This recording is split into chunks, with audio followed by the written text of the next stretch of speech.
লক্ষ্মী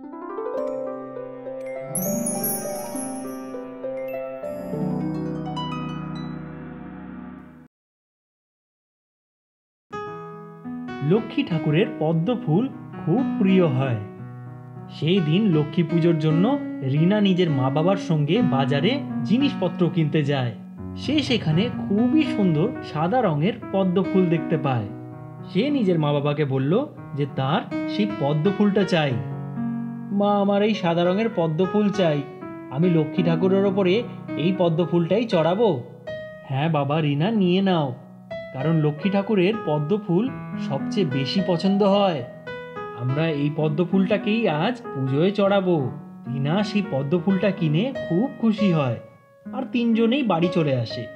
সন্ধ্যাবেলায় তিনজনে সারা পরিবার মিলে অনেক বড় করে লক্ষ্মী পুজো করে, আর তারা সেই পদ্ম ফুলটিকে মায়ের পায়ে চড়িয়ে দেয়। পরের দিন সকালে যখন তারা সেই পদ্ম ফুলটিকে দেখে, তখন সেই পদ্ম ফুলটি আগের চেয়ে একটু বেশি বড় বলে মনে হয়, আর তার রঙও যেন একটুখানি আলাদা লাগে। মা, এই পদ্ম ফুলটা দেখো, আগের থেকে অনেক বড় হয়ে গেছে, তাই না? আর এর রংটাও পাল্টে গেছে, আরো বেশি সুন্দর দেখতে লাগছে। হ্যাঁ বাবা, কখনো কখনো এরকম মনে হয়। ফুল মুরঝে যাওয়ার আগে নিজের রং পরিবর্তন করে, আরো বেশি সুন্দর দেখতে হয়ে যায়।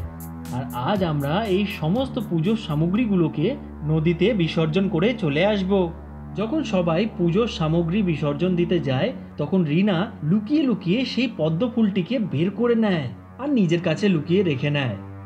একদিন সেই পদ্ম ফুলটিকে দেখে, তো আস্তে আস্তে সেই পদ্ম ফুলটি আরো বড় হতে থাকে, আর ধীরে ধীরে সে নিজের রঙও পাল্টাতে থাকে। কখনো সেই পদ্ম ফুলটির রং লাল হয়ে যায়, কখনো সাদা হয়ে যায়, কখনোই বা গোলাপি হয়ে যায়, আবার কখনোই বা সবুজ দেখতে হয়ে যায়। রিনা এইগুলিকে দেখে খুব খুশি হয়ে যায়, আর তার এইগুলি যেন একটা খেলা বলে মনে হয়। কিন্তু কিছুদিন পরেই সেই পদ্ম ফুলটির আকার এত বড় হয়ে যায় যে রিনার পক্ষে সেটাকে লুকিয়ে রাখা খুব মুশকিল হয়ে ওঠে। একদিন সে ভয় পেতে পেতে নিজের মায়ের কাছে যায়। মা, তোমার মনে আছে আমরা বাজার থেকে সেই সাদা পদ্ম ফুল নিয়ে এসেছিলাম লক্ষ্মী পুজোর জন্য? হ্যাঁ, আমরা তো সেটাকে নদীতে বিসর্জন দিয়ে দিয়েছিলাম। না মা, সেই ফুলটাকে আমি নিজের সঙ্গে করে রেখেছিলাম, আর এখনো সেই ফুলটা আমার কাছেই আছে। ঠিক আছে বাবা, কোনো ব্যাপার না। মা, তুমি আমার সঙ্গে আমার ঘরে চলো। কেন বাবা, কি হয়েছে?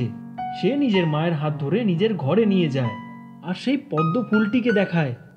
তোর মা সেই পদ্ম ফুলটিকে দেখে অবাক হয়ে যায়, কারণ সেই পদ্ম ফুলটি এত বড় হয়ে গেছিল যে তার উপরে কোনো মানুষ বসেও পড়তে পারত। আর সে সেই পদ্ম ফুলটিকে দেখে একটু ভয়ও পেয়ে গেছিল, কারণ সে এর আগে কোনো দিন এত বড় পদ্ম ফুল দেখেনি। রিনার মা রিনার বাবাকে ডেকে নিয়ে আসে, আর তাকেও সেই পদ্ম ফুলটি দেখায়। আর তার বাবা সেই পদ্ম ফুলটিকে ছুঁয়ে দেখার চেষ্টা করে। যেই সেই পদ্ম ফুলটিকে ছুঁয়ে দেখার চেষ্টা করলো, ঠিক তখনই সেই পদ্ম ফুলটি ছোট হয়ে যায়। তিনজনেই অবাক হয়ে উঠল। রিনা সেই ফুলটিকে আবার গিয়ে ছোঁয়ে, তো সেই ফুলটি আবার বড় হয়ে যায়। আরে এইগুলো কি হচ্ছে? আমি যাই ঠাকুমাকে ডেকে নিয়ে আসি, হতে পারে সে এই বিষয়ে কিছু জানে। হ্যাঁ যাও, তুমি ঠাকুমাকেই ডেকে নিয়ে এসো।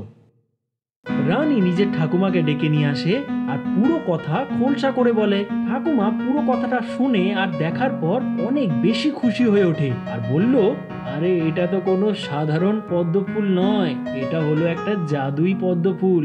অনেক বছর আগে আমাদের কাছেও একটা পদ্ম ফুল থাকতো, আর আমরা সেই ফুলটা দিয়ে প্রতি লক্ষ্মী পুজোয় পুজো করতাম। একবার ভুল করে আমাদের বাড়ির লোকেদের দ্বারাই সেই ফুলটা বিসর্জন দিয়ে দেওয়া হয়েছিল। সেই ফুলটার বিসর্জনের পরে আমাদের বাড়ির পরিস্থিতি অনেক বেশি খারাপ হয়ে গেছিল, আর তোমার ঠাকুরদারও মৃত্যু হয়ে গেছিল। এবার এই ফুলটা আবার আমাদের বাড়িতে ফিরে এসেছে। আমি এই ফুলটার জন্য ঠাকুরের কাছে অনেক প্রার্থনা করেছিলাম।